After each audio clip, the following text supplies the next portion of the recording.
yun, ang masasabi ko sa grupo ng Destiny na ngayon, upcoming nila ng preview, galingan nyo lang kasi ipakita nyo lang kung sino kayo. Sa way na yun, mamahalin kayo ng mga tao. Mararamdaman nila yung message ng song and lagi lang kayong ibigay nyo lang lahat yung best nyo. Isipin nyo lang na laging unang performance yung ginagawa nyo para mabigay nyo yung full effort nyo, yung full performance nyo, and lagi kayong magpe-pray syempre bago mag-perform para i-guide kayo ni Lord syempre sa stage. And nakakakaba talaga yung mga performance pero lagi nyo lang isipin na kaya nyo.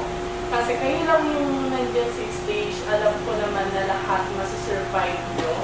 And always give your best sa lahat ng performance nyo. And kung yun, huwag kayong makakalimot sa mga supporters nyo. Siyempre, lalo kapag nag-mall show kayo or nag-perform kayo, lagi kayong magte-thank you.